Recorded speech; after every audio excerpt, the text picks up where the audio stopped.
Gjithçka duke e zakonshme, gati e mërzitshme në rregullsinë e saj, deri në çastin kur rutina u çor nga e papritura. Dyert automatike të hyrjes kryesore u hapën me një fishkëllim të mbret dhe një shkundje të fuqishme. Syt u kthyen nga zhurma. Në vend të një pacienti a një karroce spitali, në korridor hyri me vrull një kal i madh, i zi, me muskuj që dridheshin në dritën artificiale. Fundrat e tij përplaseshin mbi pllakat e lëmuara, duke nxjerrë shkëndija të lehta. Gjithçka brenda atij ambienti steril u drodh. Një kafsh e egër brenda një tempulli qelçi e hekuri, por nuk ishte vetëm kali që ngriti gjakun. Në qafën e tij, i mbështjell si një gjerdan i gjallë, gjarpëri i gjatë, i gjelbër e me luspa që shkëlqenin, lëvizte ngadalë. Gjua e tij doli e hyri, duke lëshuar një fishkëllim të ftohtë që kaloi si thik nëpër ajër. Ai dukej sikur shtrëngohej më fort sa herë që kali merrte frym. Një pamje e pamundur, e pashpjegueshme, e cila i ngriti flokët përpjet kujtdo që e pa. Mjekët, infermierët dhe pacientët mbetën të ngurosur. Dyra Arbeni ngriti dorën sikur të donte të ndalonte një makt me një gjest të kohë. Dyra, Elira, që deri në atë moment kishte lexuar një dosje në dorë, e uli ngadalë letrën dhe syt i u ngulën drejt kafshës. Infermierët dritan e arta u strukën pranë murit, ndërsa pacientët besa e ilir, të mbështetur tek njëri tjetri, dridheshin nga frika. Askush nuk e besonte atë që shihte. Ç'po ndodh këtu? Thiri dikush, zëri ju thye në mes. O Zot, përshpëriti arta, duke mbuluar gojen me dorë. Elira ndjeu një therje të papritur në gjoks, sikur diçka e padukshme e tërhiqte drejt pamjes. Dhe nuk ishte kali, as gjarpri që e bënte të mos lëvizte. Ishte diçka tjetër, mes dhëmbëve të ngurtë të gjarprit që shkëlqenin në dritën e ftohtë të neonit, ajo pa një objekt të vogël, një ruzare të thyrë që reflektonte dritën si një copë qielli e futur në skëterë. Frymëmarrjet u prishën. Arbeni nisi të djersi në ballë.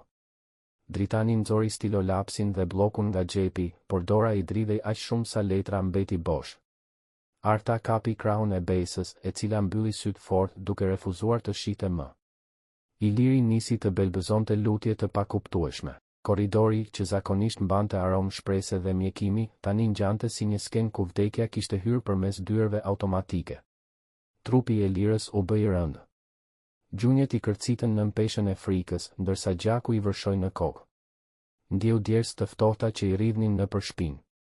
Çdo frym dukej e qarë, e shtrënguar, sikur mushkërit i ishin mbushur me pluhur. Ajo u mbështet në mur për të mos rënë, por syt nuk janë ndan dot objektit. Ishte një lidhje e pashpjegueshme, një thirrje që vinte nga thellësia e saj. Kali vazhdoi të rrihte me thundra, ndërsa gjarpri ngriti kokën dhe lëshoi një fishkëllim më të fortë, si një kërcënim i qartë. Kjo krijesë dyfishe nuk i përkiste botës sterile të spitalit. Nuk kishte vend për një kafshë të egër në mesin e aparateve që regjistronin rrahje zemrash. Por megjithatë, aty ishin. Dhe dukeshin sikur nuk do të largoheshin derisa të thoshin diçka që njerëzit nuk e kishin dashur kur të dëgjonin. Largohuni. Bërtiti Arbeni, por zëri i tij tingëlloi zbrazët, pa forcë. Jo, përshpëriti Elira, më shumë për vete se sa për të tjerët. Ajo ndjeu se kali e gjarpri nuk kishin ardhur rastësisht. Kishte një mesazh të fshehur, një të vërtet të padurueshme që po trokitej nëpër muret e bardha të spitalit. Dhe ruzareja që shndërronte mes dhëmbëve të gjarprit nuk ishte një detaj i thjeshtë, ishte një thirrje e drejtpërdrejtë për të. Gjithçka ndodhi në sekonda, por për të pranishmit koha u shtri si një rrjet e padukshme. Zhurmat e mëparshme të spitalit u shuan, duke lënë vetëm jehonën e thundrave dhe fishkëllimën e gjarprit. Në atë heshtje të tmerrshme, çdo frym, çdo dridhje trupi, çdo pikë djersë u ndje si një britm. Korridori nuk ishte më spital. Ishte kthyer në një altar frike, ku të gjithë ishin dëshmitar të një çarjeje që nuk mund të mbyllej. Elira lëvizi një hap përpara, duke sfiduar instinktin e saj për të ikur. Zemra i rrihte fort, por ajo nuk e uli shikimin.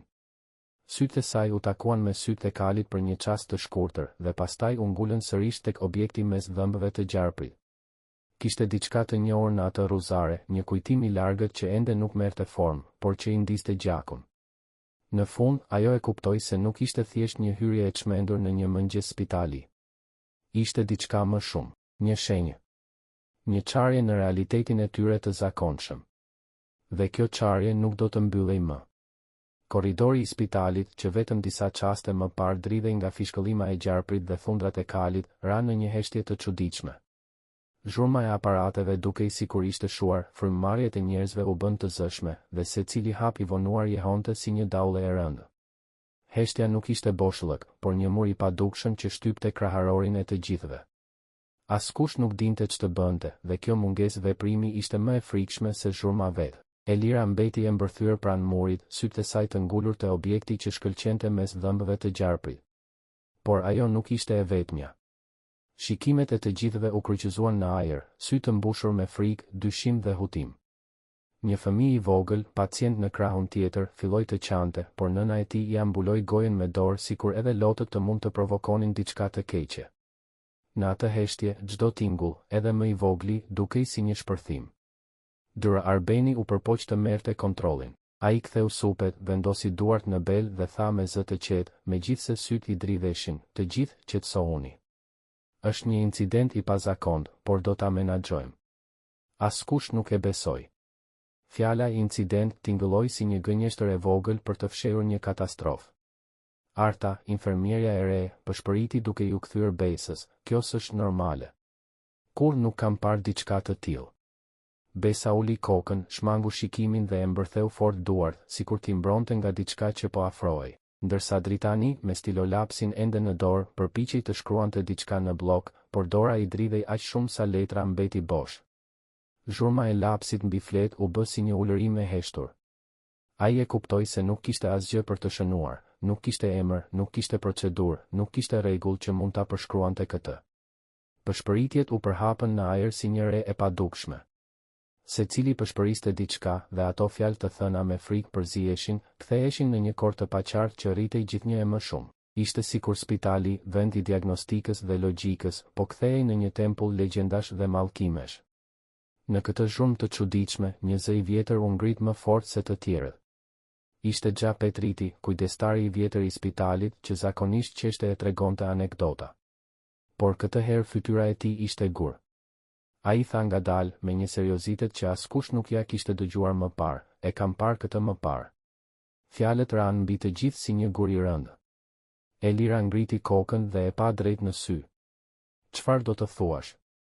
E pyeti ajo. Petriti mbylli syt për një çast, fry gjoksin dhe I hapi sërish, të mbushur me kujtime që dukeshin të rënda. Nuk është hera e parë që kjo ndodh. E kaluara po kthehet. Një murmuritje frike shpërtheu nga të pranishmit. Arbeni u përpoq ta ndërpriste. Mos përhap frikë, Petrit.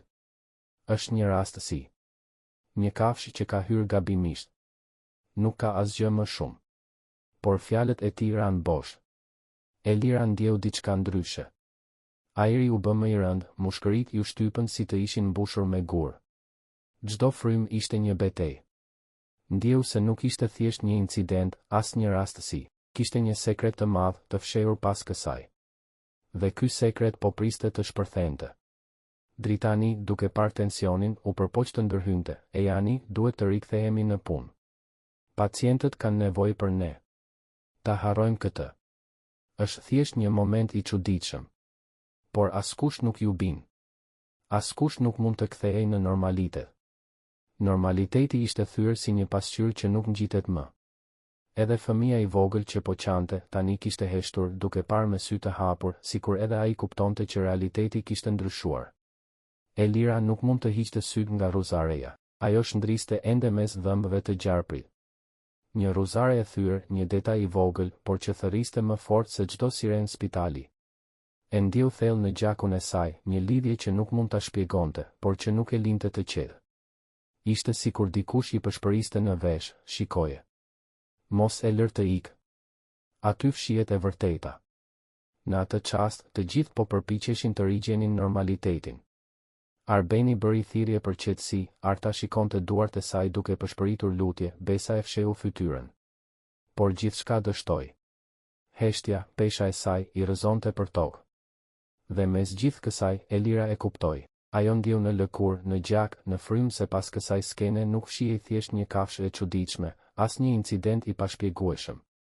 Fshihej një sekret I madh, I errët, që kishte pritur kohën për t'u zbuluar. Dhe ajo e ndjeu që do të ishte pjesë e tij, pavarësisht se çfarë do të ndodhte. Gjarpri lëvizi ngadalë, trupin e tij të gjelbër e me luspa e shtrëngoi më fort rreth qafës së kalit, ndërsa mes dhëmbëve të tij objekti i vogël vazhdonte të shndriste. Nuk ishte më thjesht një shkëlqim. Në ndritën e fortë të korridorit spitalor, ruazat e ruzareve tregonin të gjitha plagët e kohës. Njëra ishte e plasaritur në mes, disa të tjera të gërryera dhe fijet që i lidhin dukeshin të zhubrosura nga vjetërsia.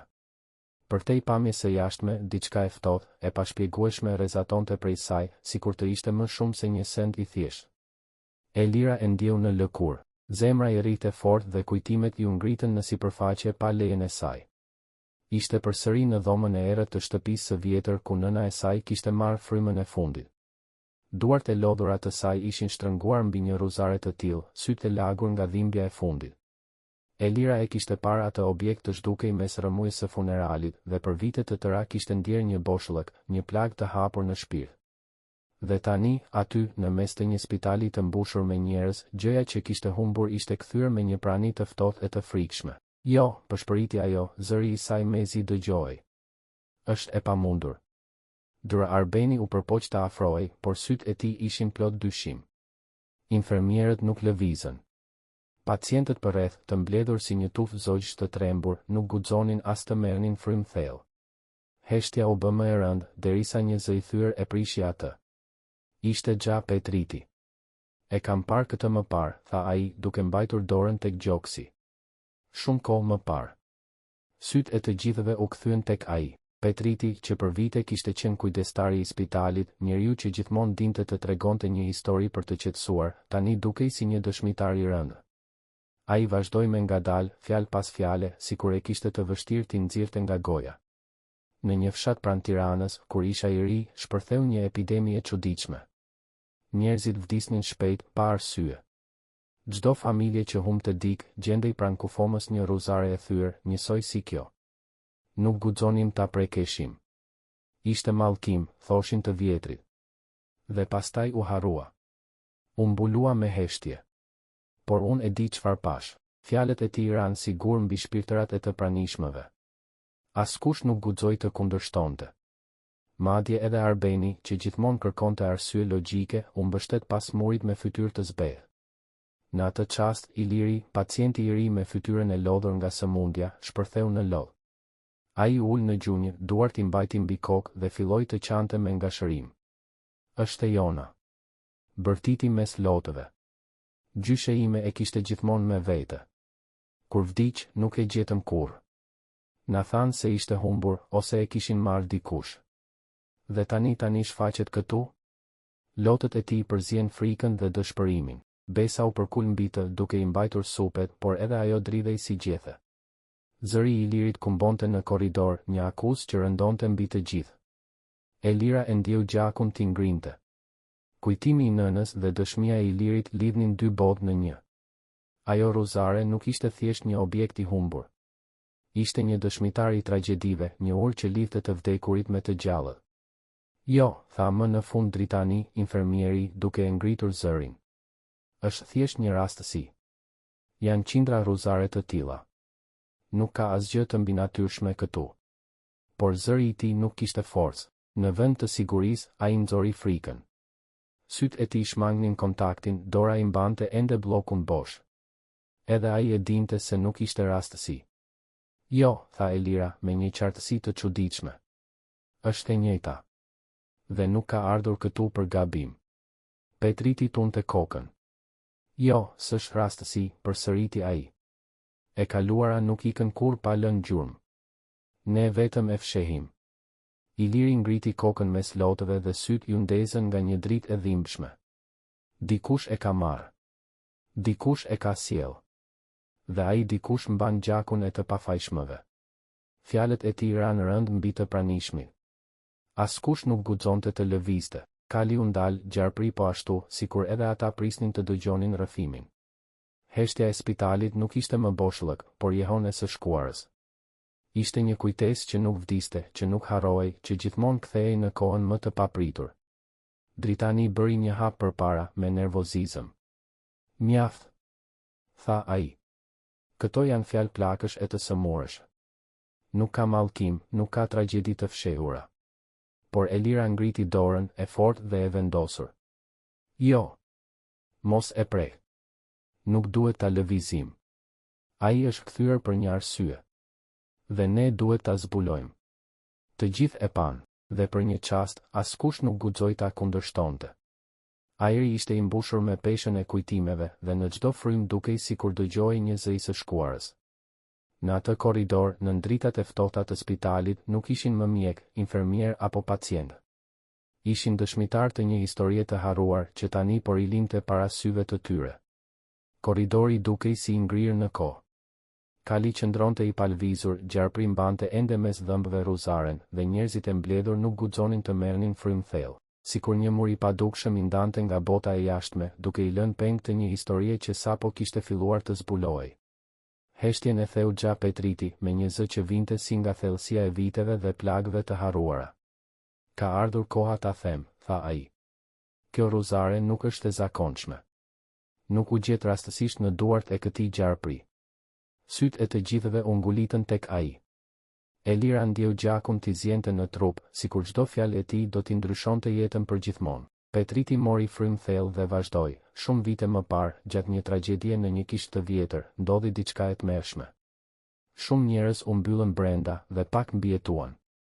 Pas gjithë asaj, një grup burrash hyn në kishë dhe vodhën gjithçka që gjetën, mes tyre edhe këtë ruzare. Që atëherë, ku është shfaqur ajo, ka pasur vetëm dhimbje. Fjalët ranë si rrufe mbi turmën. Elira ndjeu trupin t'i dridhej. E kuptoi menjëherë, ishte e njëjta ruzare që kishte parë në duart e nënës së saj në çastin e fundit. Ajo lidhte fatin e saj me atë tragjedi të hershme. Ishte një zinxhir që kur nuk ishte këputur, një plag që po hapej sërish. Jo, përshpëriti ajo, duke tundur kokën. Nuk mund të jetë e vërtetë. Por Petriti e pohoi me sy të lagur. Është e vërtetë, bi. Dhe dikush nga këtu e di mirë.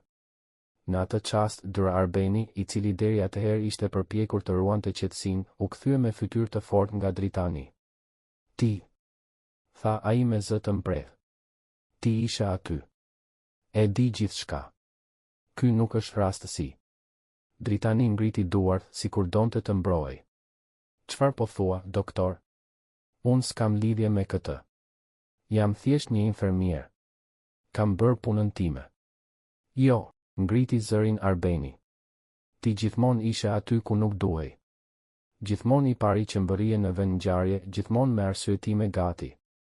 Unë e mbaj mend emrin tënd që u përmend edhe atëherë, kur tragjedia ndodhi. Dhe tani kjo ruzare është në këtë spital. Mos mendon se është rastësi? Dritani u tërhoq një hap pas.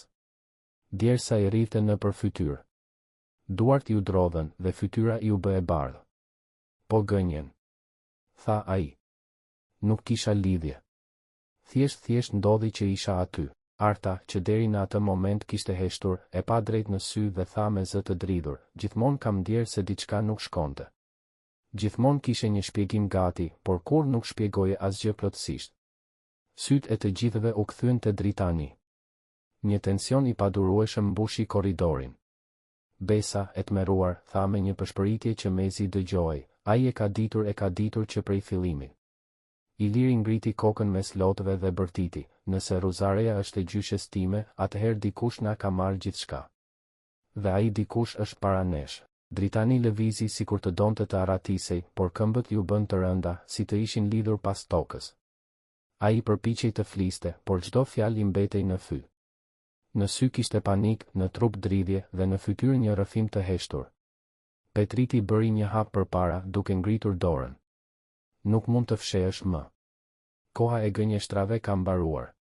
Elira, me sytë e mbushur me lot, ndjeu brenda vetes një forcë të çuditshme. Tashmë e dinte, ky objekt nuk ishte kthyer për rastësi. Kishte ardhur si një gjykim, si një thirrje për të zbuluar të vërtetën e fshehur, dhe ajo nuk kishte ndërmend ta linte të kalonte pa e marrë atë përgjigje. Thuaje. Bërtiti ajo, duke ju afruar Dritanit. Thuaje çfarë ke bërë. Thuaje pse kjo ruzare është këtu. Korridori gumëzhinte nga frymëmarrjet e shpejta, nga pshertimat, nga zemrat që rrihnin si daulle. Një atmosferë e padurueshme mbuloi gjithçka. Ishte sikur muret e bardha të spitalit ishin kthyer në dëshmitar të gjallë të një krimi të vjetër, të një dhimbjeje që nuk mund të fshihej më. Dritani uli kokën. Zëri ju bëi trash, por nuk dha shpjegim. Heshtja e tij foli më shumë se çdo fjalë. Në atë heshtje, të gjithë e kuptuan se faji nuk kishte nevojë për deklarim. Ai tashmë ishte i shkruar mbi fytyrën e tij. Elira e ndjeu zemrën t'i përplasej si një kamban. Në atë çast ajo e dinte me siguri, kjo nuk ishte një lojë, nuk ishte rastësi, nuk ishte një shfaqje e çuditshme. Ishte e vërteta që po çante përpara, duke dalë nga hija ku kishte qëndruar prej vitesh. Heshtja e rëndë nuk mjaftoi për ta shuar zërin e së shkuarës. Petriti ngriti kokën, syt i dridheshin, por fjala i dilte e prerë. Nuk është hera e parë që kjo ndodh. Kam dëgjuar histori të ngjashme në qytete të tjera. Dhe gjithmonë, emri i një njeriu ishte aty pranë. Syt u kthyen tek Dritani. Ai u përpoq të buzëqeshte, por buzët i dridheshin. Llogje plakësh, tha me një zë që nuk bindej as vetë. Por njerëzit filluan të lidhin pikat. Ruazat e ruzareve nuk ishin më thjesht copa qelçi, por dëshmi të një modeli të përsëritur, dhimbje, vdekje, humbje. Iliri ngriti dorën, i dridhur, dhe tha, gjyshja ime vdiq po në të njëjtat rrethana. Askush nuk na tha asgjë, vetëm heshtje. Tani e shoh, gjithçka ishte fshehur. Korridori i bardhë i spitalit u kthye në një skenë rrëfimesh. Besa tregoi për një kushëri që humbi në mënyrë të ngjashme, një tjetër pacient u betua se kishte parë një ruzare të thyer vite më parë. Zërat u ngritën, njëri pas tjetrit, duke e bërë atmosferën të padurueshme. Besa u kthye nga Dritani dhe e akuzoi hapur, je i lidhur me gjithçka. Mjaft u fshehe pas uniformës. Dritani u tërhoq, por syt e të gjithëve tashmë ishin gjyqtar. Elira, duke u ngritur mbi frikën, tha me vendosmëri, do ta çoj deri në fund. Ruzareja nuk është mallkim, është e vërteta që na ka ndjekur. Dhe sot, ajo nuk do të hesht më. Në atë çast, të gjithë e kuptuan, nuk kishte më kthim mbrapa. Gjarpri lëvizi ngadalë, sikur e dinte se koha kishte ardhur. Nga dhëmbët e tij ra ruzareja e thyer, që përplasi pllakat me një zhurmë të lehtë. Çdo sy u ngulit mbi të. Një çarje e vogël u hap në mes të saj dhe prej aty rëshiti një copë letre e zverdhur, me njolla të vjetra gjaku. Korridori u drodh. Askush nuk lëvizi, përveç Elirës që u përkul dhe e mori me duar që i dridheshin. Ajo hapi letrën me kujdes. Fjalët e shkruara me dorë ishin të vjetra, por ende të lexueshme. Në to përmendej emri i Dritanit, i lidhur me grabitjen në kish dhe me vrasjen e disa të pafajshmëve që kishin tentuar ta ndalonin. Fjalët përzien gjakun me fajin, dhimbjen me emrat. Ishte prova që askush nuk mund ta mohonte. Jo, pshërtiu Elira, duke e lexuar me zë. Është e shkruar këtu. Gjithçka. Një britm kolektive mbushi ajrin. Iliri ra në gjunjë, duke e goditur tokën me duar. Petriti shpërtheu në lot, duke mbuluar fytyrën. Arta mbeti pa fjalë, syt i mbushur me frikë. Elira ndjeu gjakun t'i përplasej në kokë. Ishte një çast i ftohtë, i padurueshëm. Dritani shpërtheu. Ai u hodh drejt Arbenit, duke e shtyrë me forcë, sikur dhuna mund ta fshinte të shkuarën. Arta u hodh për ta ndalur, duke e mbajtur me trupin e saj, por ai rezistoi me një ulërim të shfrenuar. Në atë çast, gjithçka që quhej strukturë, autoritet apo rend në spital u shem. Ishte si të binte një mur i vjetër, duke zbuluar gjithë gënjeshtrat pas tij. Korridori ishte bërë shesh betejë i shpirtit dhe i së vërtetës. Zhurmat e pak më parshme ishin shuar, duke lënë pas vetëm pshertimat dhe lotët e atyre që kishin parë gjithçka. Në atë qetësi të frikshme, Elira hodhi hapat e saj të ngadalshëm. Pa e kthyer kokën pas, ajo kaloi mes turmës që ende dridhej. Çdo hap i saj jehonte mbi pllakat e bardha si një kambane ngadalshme, duke treguar se nuk kishte më kthim mbrapa. Dritani qëndronte i ngrirë pranë murit, i thyer. Syt e tij, dikur plot justifikime, tani ishin bosh, si një pus i tharë. Asnjë fjalë nuk i dilte nga goja, vetëm një frymë e rëndë, e mbushur me faj dhe dënim të heshtur. Petriti u gjunjëzua para ruzareve të shpërndara në tokë. Duart e tij të rrudhosura dridheshin mbi to, sikur të donte t'i bekonte apo të kërkonte falje për të gjitha vitet e heshtjes. Njerëzit u ndanë në dy, disa qanin hapur, disa përshpëritnin lutje të ulta, e të tjerë qëndronin në heshtje të plot, me fytyra të ngrira. Korridori nuk ishte më spital, por një vend pelegrinazhi i papritur, ku dhimbja dhe shpresa u përzien. Një dritë e bardhë, e butë, ra mbi ruzaren e thyer, duke e bërë të shndriste si një flak e vogël në mes të errësirës. Elira u ndal, u përkul dhe preku një kokër të krisur. Ishte një gjest i thjeshtë, por i mbushur me kuptim, një përshëndetje për të shkuarën dhe një premtim për të ardhmen. Në atë çast, të gjithë kuptuan se historia kishte marrë fund, por jehona e saj do të jetonte për gjithmonë.